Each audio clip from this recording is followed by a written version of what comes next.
Et bonjour tout le monde. Je vous retrouve, aujourd'hui, comme à l'accoutumée parce que j'ai été inspirée, de vous partager, voilà, ce qui va suivre.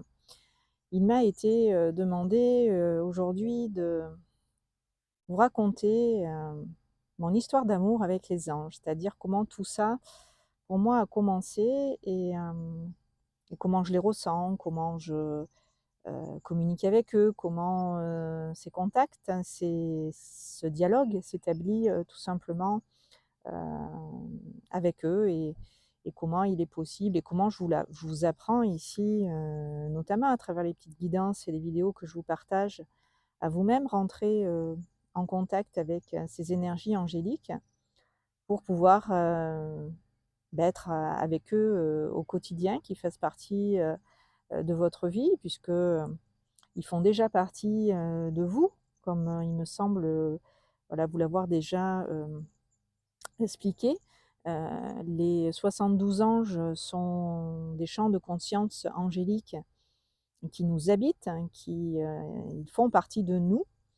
C'est pour ça que nous pouvons, dans cette, conscience, nous relier physiquement, émotionnellement, mentalement et spirituellement à ces champs d'énergie, et de conscience, pure. Donc pour ma part, cette fameuse histoire d'amour, comment a-t-elle commencé?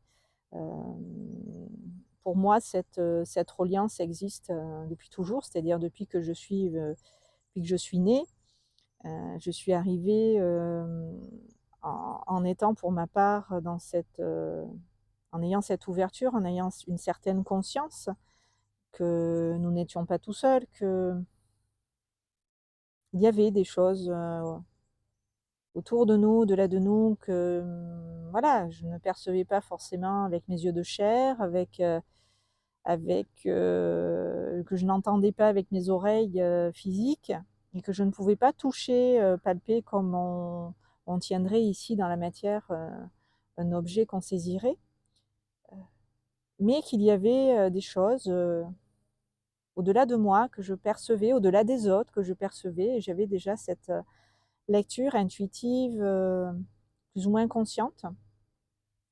Donc voilà, je suis arrivée avec cette reliance, à ce qu'il y a avant, qu'on vienne s'incarner et qu'il y a après, que l'on ait fini notre chemin de vie, ici. Ça ne m'a jamais quittée. J'ai la chance, d'être née, avec et d'avoir gardé cette connexion. Donc j'ai eu un élan à un moment donné, plus fort, de me rapprocher, beh, des anges, d'apprendre à les connaître, à davantage, les côtoyer. J'ai eu une période aussi où j'étais, attirée par, notamment les esprits de la nature. Voilà, je me suis rapprochée, à travers la nature, et des élémentaux, des éléments, l'eau, la terre, l'air, le feu, mais aussi le petit peuple, les fées, les elfes, les gnomes, tout ce monde un petit peu féerique, fantastique, merveilleux qui m'attirait. L'enfant en moi, avait cette, propension à aller naturellement, vers eux. Donc j'ai eu des échanges aussi et des contacts, très beaux, très enrichissants avec ces êtres-là.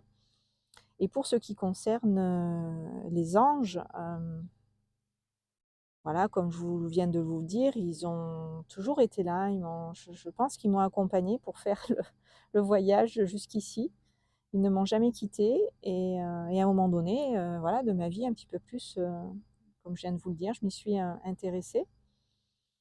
Donc pour ma part, comment ça se passe?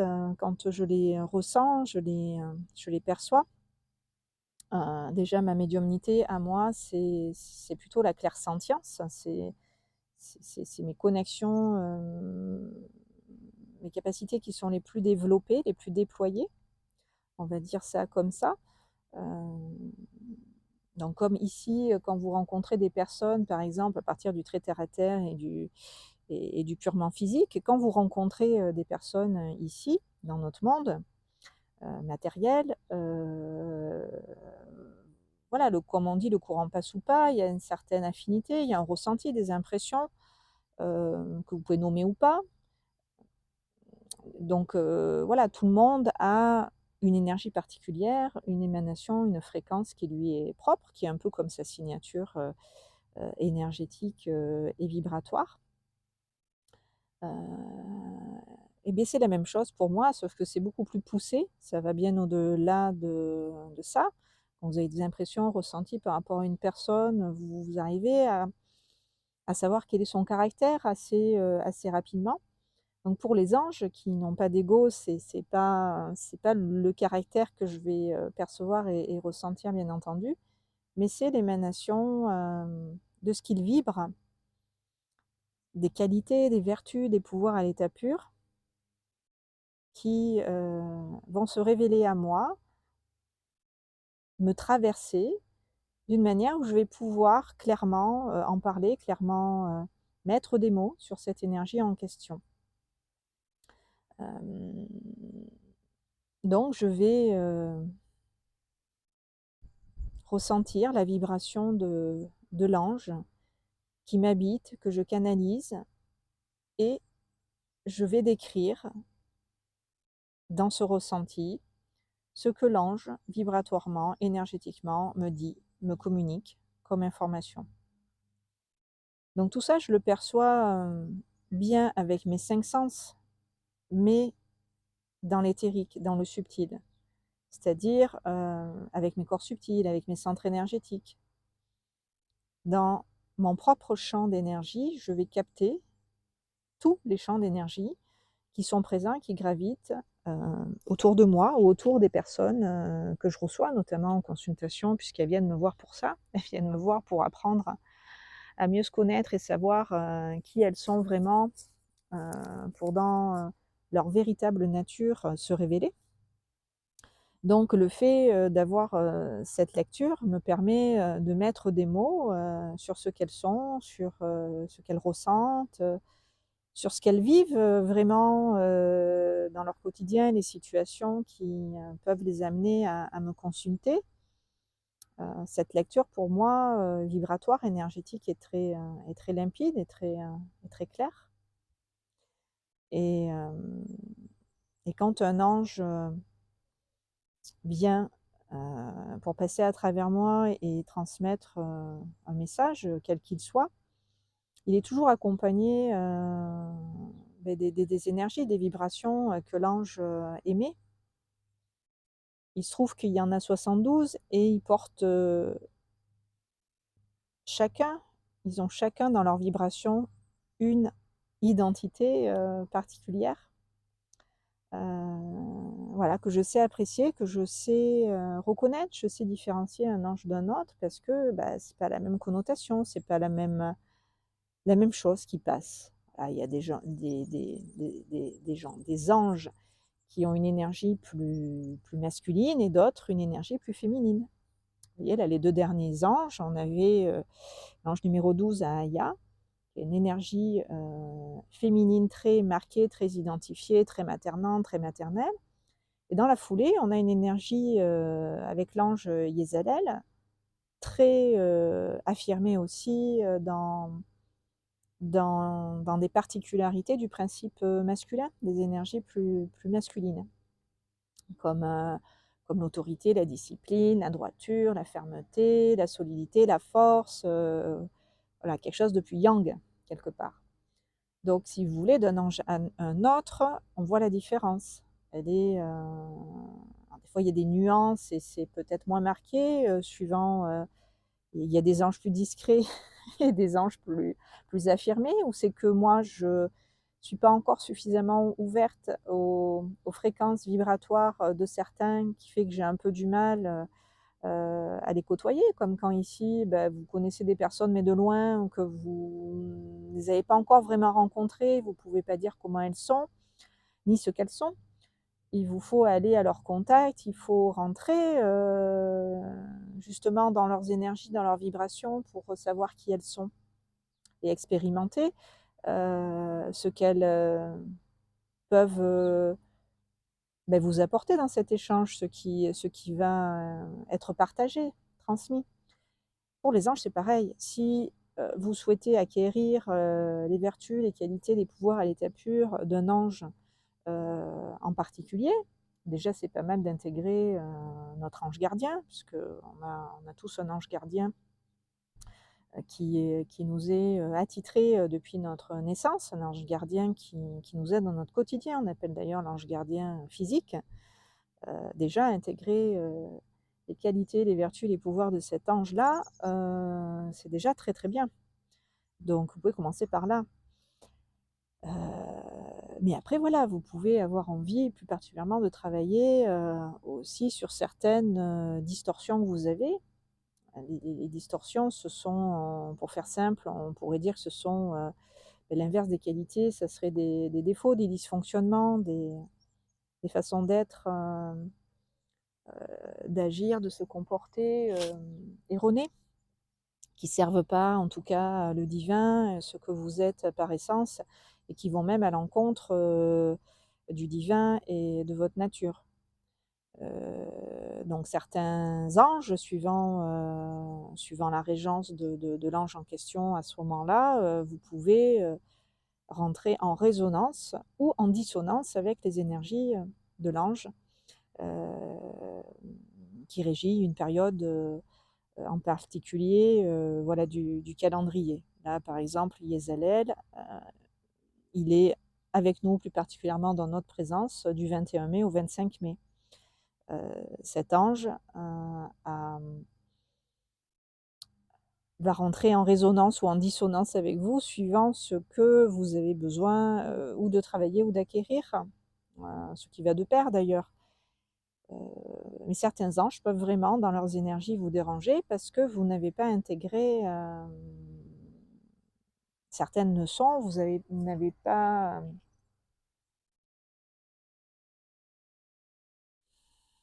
compris ce qu'étaient certaines données, certaines notions qu'il vous faut expérimenter dans la matière pour pouvoir les intégrer. Par exemple, je vais prendre un exemple très très simple. Si vous êtes impatient, par exemple, et que la régence de l'ange, c'est Akaya, ben, vous risquez de ne pas vous sentir très bien pendant ces 5 jours, parce que Akaya va vous faire travailler sur votre manque de patience et va vous mettre en situation où vous allez devoir sans arrêt patienter. Il va vous mettre en attente pour tout et n'importe quoi.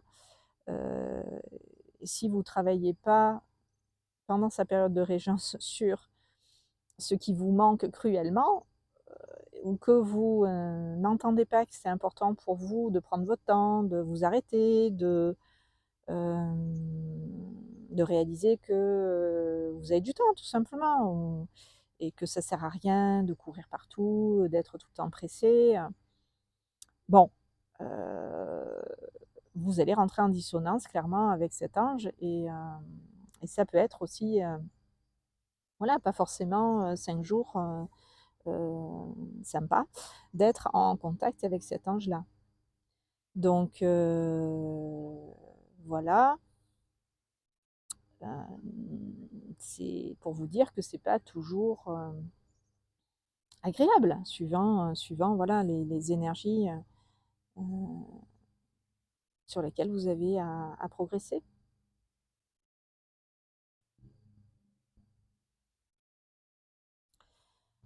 Est-ce qu'il y a d'autres choses à vous communiquer par rapport à ça? C'est toujours dans l'improvisation du moment hein, que je transmets les vidéos. Dans l'idée, le thème, c'était ça. Parle-leur de la façon dont tu te relis à nous, comment tu perçois nos énergies. Donc, je pense que j'en ai parlé. Est-ce qu'il y a autre chose à vous communiquer?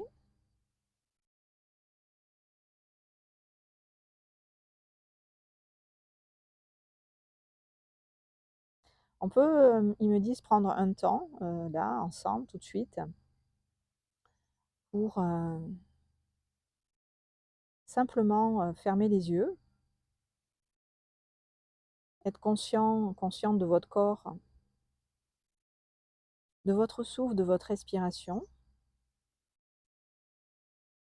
et d'appeler votre ange gardien. Alors évidemment, si vous ne connaissez pas, ça va être compliqué, vous n'allez pas pouvoir faire cet exercice, c'est pas grave, vous reviendrez une fois que vous aurez le nom de votre ange, vous reviendrez faire l'exercice ici. La vidéo, elle sera toujours accessible de toute façon. D'ailleurs, en parlant de ça, toutes les vidéos peuvent être vues et revues. Il y a pas de moment et de période vraiment pour revoir ces vidéos. Après, pour celles qui concernent les anges en régence, bien évidemment, il est préférable de les contacter sur leur période de régence, mais il est possible quand même de travailler avec eux en dehors de ces dates-là. Donc on y va. On va appeler chacun pour soi son ange gardien. Et vous allez intérieurement, si vous en connaissez bien sûr le nom, le nommer.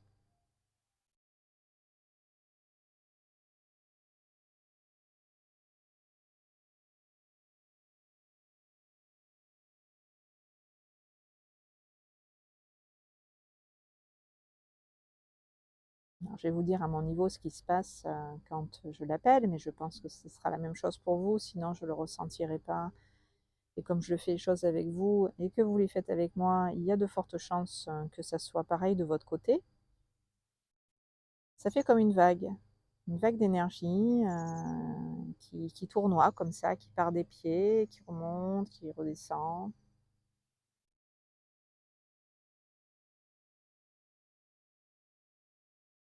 Vous allez tous avoir un ressenti comme un signal particulier que mon ange est là. Peut-être avoir envie de respirer plus profondément, là, comme je le fais, avec le plexus solaire, comme si ça activait certains centres énergétiques. Alors, il faut que vous les connaissiez, bien sûr, ces centres énergétiques. Donc, le plexus solaire dont je viens de parler, il est plutôt au niveau de l'estomac. Enfin, pas plutôt, il est au niveau de l'estomac, des intestins, de toute la zone de l'appareil digestif. Je sens que pour certains, c'est ça qui est activé quand vous appelez votre ange gardien. Comme s'il se plaçait dans votre abdomen pour vous dire coucou, qu'est-ce qu'il y a? Je suis là, pourquoi tu m'appelles?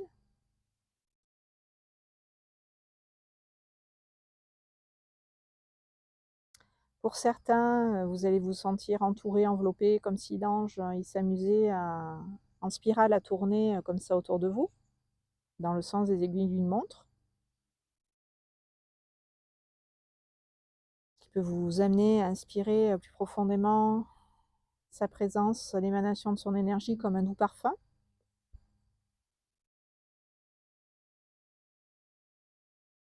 Vous pouvez vous sentir un truc qui gratte, un truc qui, vous savez, qui passe comme ça sur le visage, qui vous fait sentir qu'il y a une présence qui est là, comme si on vous caressait le bout du nez.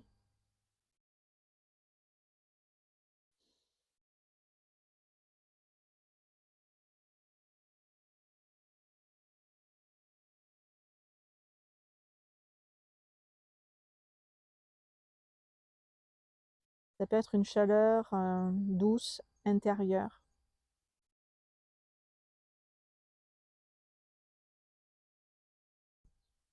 Mais pour ma part, je suis toujours dehors depuis tout à l'heure, rien n'a changé. Au contraire, on est en fin d'après-midi et la luminosité est en train de plutôt baisser. Et là, je vois que depuis que j'ai dit j'appelle mon ange, mon visage pour ma part s'est illuminé. Je ne sais pas si vous le verrez, vous, à la caméra, mais pour moi, c'est très clair. Je vois la lumière qui apparaît à travers moi. Alors, c'est pas ma lumière, c'est celle de mon ange, qui à la mienne s'associe. Euh, Forcément la mienne aussi, vous me direz, mais j'ai changé de teint. Célestin. Donc quand la lumière, tout ça pour vous dire que quand la lumière apparaît aussi dans une pièce, qu'elle est plus claire, suivant là où vous êtes, c'est qu'il y a une présence, bien sûr, lumineuse qui est là et qui éclaircit votre ciel, votre environnement, votre vie, votre quotidien. votre lieu de vie, là où vous vous trouvez, dans l'instant où vous êtes. La lumière, voilà, vient de passer, vient de rentrer. Et c'est très net, vous pouvez l'apercevoir de plus en plus si vous développez cette acuité visuelle-là. Ça va vous sauter aux yeux.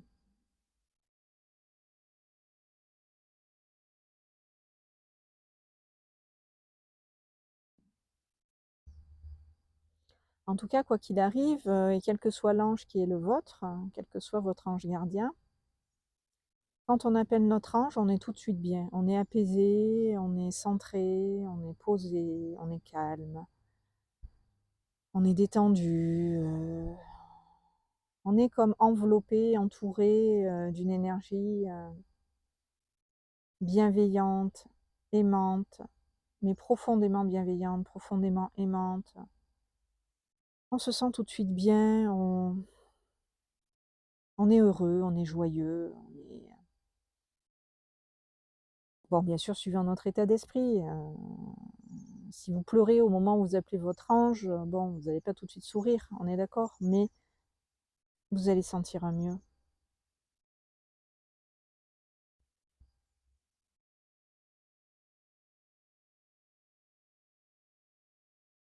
Il va apaiser votre mental si vous posez mille et une questions.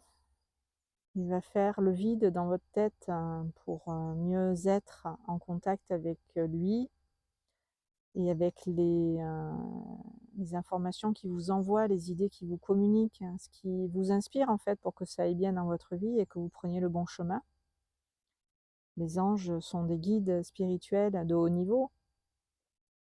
Ils sont bien placés pour nous guider et savoir par rapport à ce qui nous préoccupe, à ce qui nous pose problème, euh, comment gérer la situation. Alors ils ne vont pas la gérer à notre place, mais ils vont dans l'idée comme un grand frère, comme une grande sœur, sage et, euh, et juste dans sa guidance, dans sa connaissance, nous faire percevoir les choses d'une manière où ça va nous éclairer. Ça va nous faire voir et sentir qu'est-ce qu'il faut faire dans l'instant. Et puis, vous allez avoir des intuitions. À un moment donné, ça va percuter. Il y a une petite lumière là qui va apparaître dans votre conscience. Et c'est ça, c'est l'ange. C'est l'ange.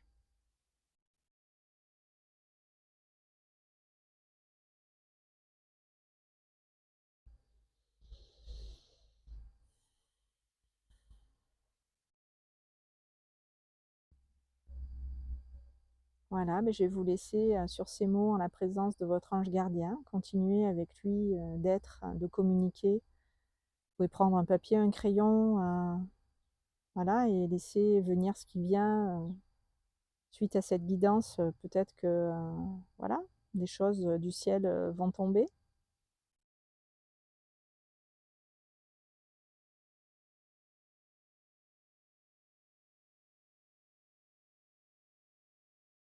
C'est important que vous vous écoutiez, que vous vous fassiez confiance